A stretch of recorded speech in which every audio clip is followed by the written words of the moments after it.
In 1999, the Mattel company launched a new line of action figures around a new character. A 19-year-old young man, a fan of extreme sports named Josh McGrath, who after being exposed to nanotechnology became a mix of superhero with secret agent under the name Max Steel Code, or as many people know him, SSC. He is Barbie's boyfriend. Barbie's boyfriend. Barbie's boyfriend. Barbie's boyfriend. Barbie's boyfriend. Barbie's boyfriend. He is Barbie's boyfriend. I mean, obviously Max Till is Barbie's boyfriend. Max Steel? Of course I know him, he's Barbie's boyfriend. As was the custom for original character toys like Transformers or G.I. Joe. At the time, Mattel produced a television series so that children could get to know and grow fond of Max Steel and his supporting characters, so that afterwards they could calmly convince their parents to buy these toys. In this 3-season, 35-episode series, Max Steel battled the organization Dredd and classic villains like Psycho and Biocon. The franchise failed to reach expected success in the US, leading Mattel to cancel the series and pull products from shelves. Strangely, while Max Steel failed in its home country, it surprisingly became a huge success in Latin America. The adventures of Max Steel resonated a lot with Latin audiences, so Mattel continued to release action figures from this franchise. In our region for many years, introducing new characters like Elementor and Toxon through 9 digital versatile disc movies. That one could get by buying the products in cereal boxes and even in candy boxes. These movies were made to sell toys. It wasn't like the writers wanted to give a very deep message, but for some reason they had a certain charm. That's why I rewatched the 9 Max Steel movies with my son last weekend. To be able to analyze what cliches and tropes they use, if there is anything of value in them, and why do we remember them so fondly? I'm Go, the Geek Monitor, and today we'll take Max Steel very seriously. No, but this way you don't have to say the phrase. I'm not gonna say his phrase. You're not gonna tell them. Do you want me to tell them how you get when you lose at Monopoly? Alright, well. Turbo action.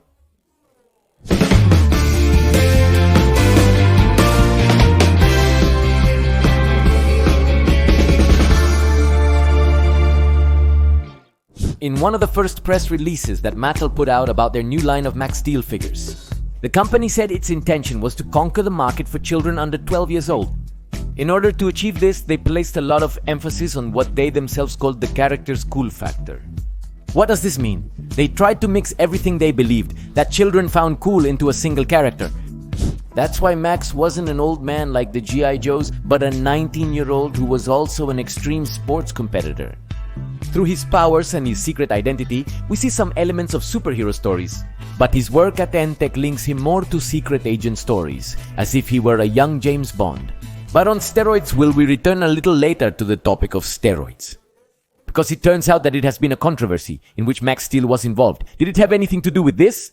Lastly, they included some environmentally friendly elements.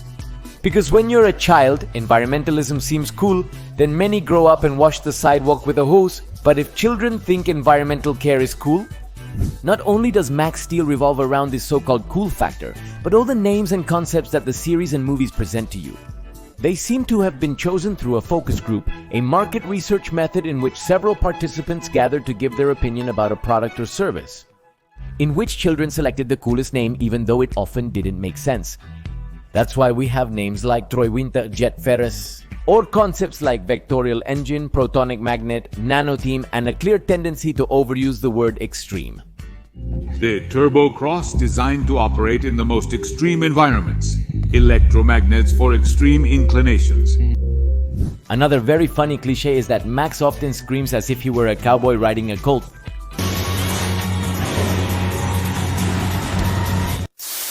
We already have the context behind the creation of the character.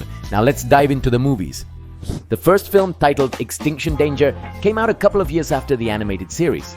It connects the series to the company's future plans for the character. Here we see Josh McGrath as this blonde and charismatic character, whose hair changes color when transforming into Max Steel. He frequently quips while battling villains and embodies the quintessential superhero morality.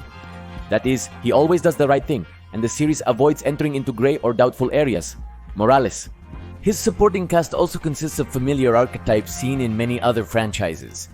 We have Berto, who is the smart friend who develops technological gadgets and is guiding Max behind the computer.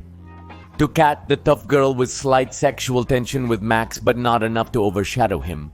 Jefferson, Max's adoptive father and leader of Entech, frequently withholds information to shield his son. And for some reason he goes on cruises in a suit. Hey, does Max Steel have the same voice as SpongeBob there?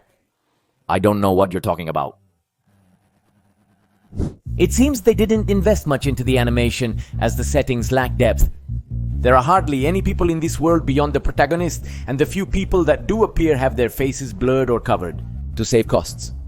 However, this movie has some very interesting points. The film marks the final appearance of Psycho and Biocon, who die in it. The episode introduces Elementor, one of the franchise's most memorable villains and a clone of Biocon, who appears in the final scene. It also represents the last appearance of Josh McGrath, as they later abandoned this concept of the double identity and the blonde hair.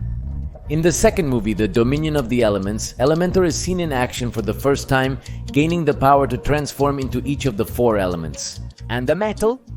This ability is useful for selling toys, as they could sell multiple versions of the same character using different transformations, a strategy later seen with other villains. Another very interesting thing is that in this appearance, Elementor was not this wild monster that we knew later, but was moderately intelligent. And it was a mind capable of developing tactical plans aimed at destroying humans to cleanse the planet. He initially had basic eco-terrorist motives, but this and Elementor's intelligence changed later without explanation. In the same way as this blonde-haired Max Steel. And this is a constant in the movies, like Mattel was adapting the stories and removing the elements that were not working so well. And they didn't give explanations because it was a cartoon to sell toys. Didn't they think that the kids, Or the gentleman, in your case, Dad. or the adults, would pay so much attention to the lore? The third movie brings back Elementor as the central villain, but there is a very big and specific change in the plot. Since the story tells us that Max Steel's nanochargers are ceasing to function, Soberto needs to find another power source to access the turbo level, which results in the creation of Adrenalink, which, as its name suggests, uses the adrenaline that Max produces to access his powers. Hey, why did they make that specific change there?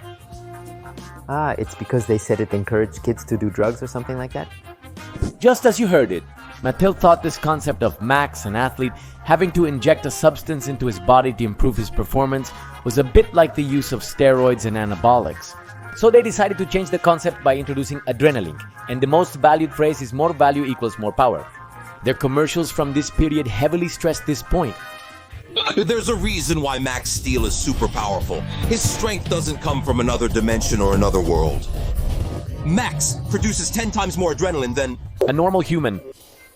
This is very exaggerated, but there is a scene in the first Max Steel movie where we see him all bristled up because he needs to inject himself. I need transphasic energy. I'll have to do it.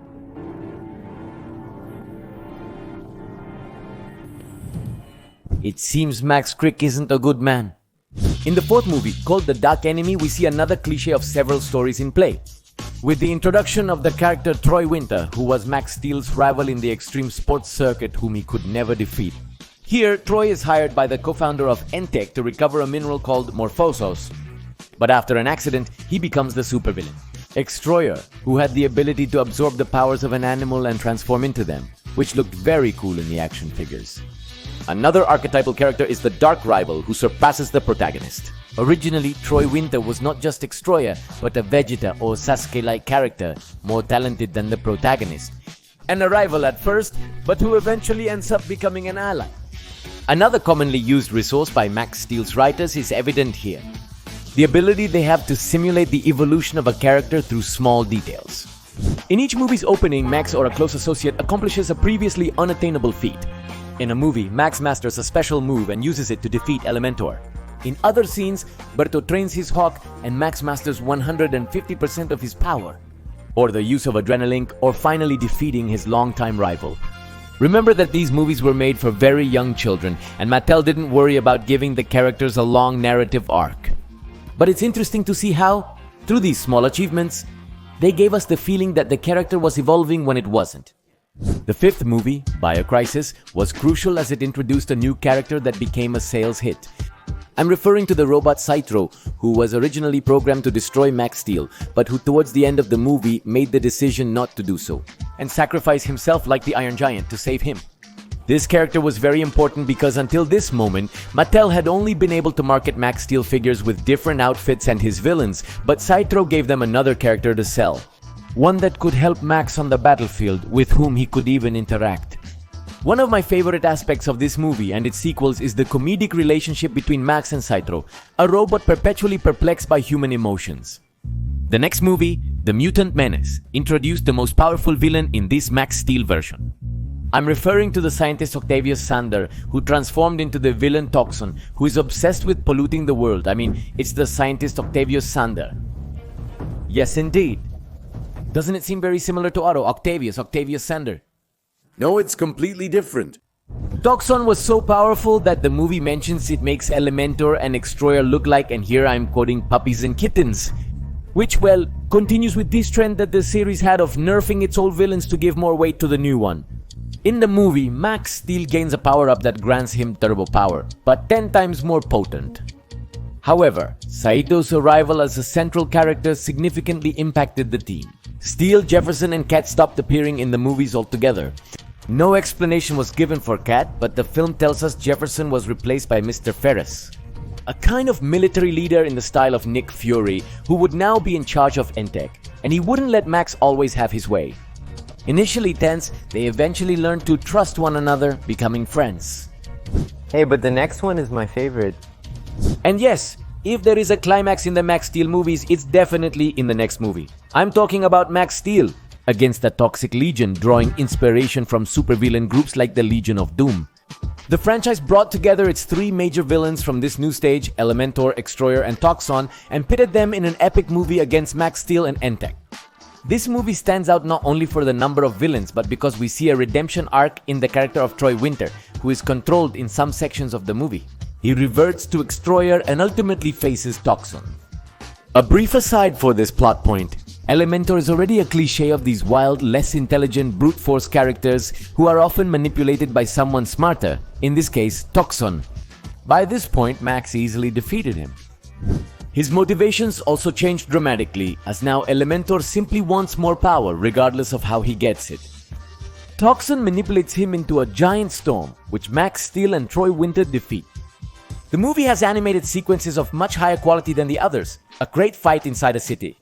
It shows us Entech doing something useful for the first time in his life, and it introduces another villain named Makino, who had the power to control machines. Yes, I know, Makino is the one who controls the machines. But what can you expect from the creators of Elementor, the Element Controller, and Toxon, the toxic character? However, Makino broke the pattern of nerfing old villains, attempting to defeat Max and Entech in his movie. Using digital media and bad publicity, let's say he was a kind of resentful influencer. Another interesting thing is that Makino's action figure was sold in this very expensive package, or well, it seemed very expensive to me, which included a Max Steel, but they didn't show you the Makino figure as such. I obviously said I'm not going to buy it. But well, buy it for me, buy it for me, buy it for me, buy it for me. Come on. Makino was ultimately defeated by Max Steel without requiring power-ups, but will he make a comeback in the final film of the series, which tried to retake the concept of the Toxic Legion, but now under the name of the Monstrous Alliance. A group consisting of Toxon, Makino, and Elementor. It doesn't make sense for Elementor to ally with Toxon again. Did he trick him in the last movie? Don't ruin the movie for me, Dad. Unfortunately, this last movie wasn't that good because it felt like a rehash of the Toxic Legion, but more generic. The episode introduced Jet Ferris, Mr. Ferris's daughter, who has a similar rivalry dynamic with Max. Diagonal slight sexual tension like the one he had with Cat. The plot ends with Makino and Elementor defeated, and with Toxon cured, who returns to being Dr. Octavio Sander. Regrettably, everything concludes suddenly. In under 3 minutes, Toxon reverts to his human form and normalcy seems to be restored.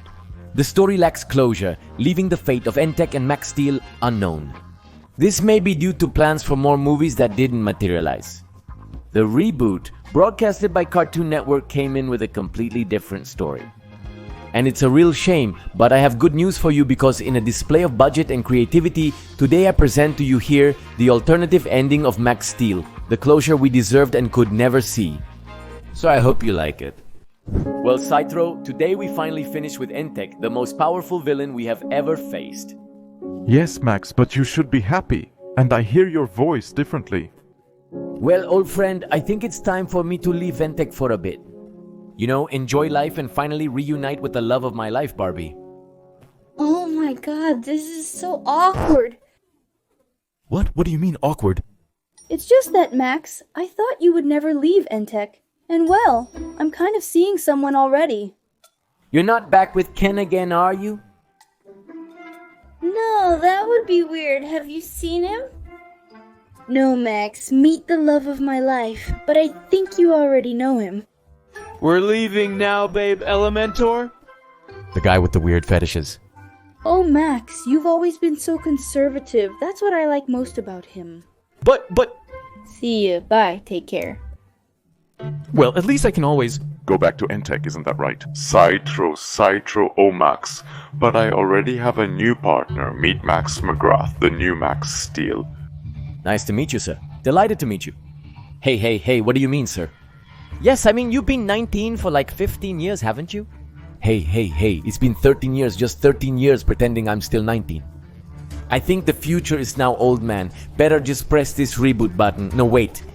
No. No. Always. Is it so cheesy? Do you get used to it after working with him for a while? I won't watch the new series as I no longer see the point. I watched these movies with my son when he was younger and enjoyed them, despite being a set of familiar cliches. For many, they remind of a simpler time with fewer responsibilities. For me, they are a reminder of a stage in my son's life, and that's why I have a special affection for them. It's curious how a product that was made entirely with the intention of selling toys can acquire a special place in your life if the circumstances are right. And I think this is the case because, despite its simplicity, I enjoyed watching them again after so many years. Don't go yet. If you like this video, I invite you to check out this playlist, in which I talk about many children's programs and movies like Rango, Avatar, and even 31 Minutes and El Chavo del Ocho. If you made it this far, I assure you that you will like them. That's all for today. I am Go, the Geek Monitor, and keep looking beyond the obvious.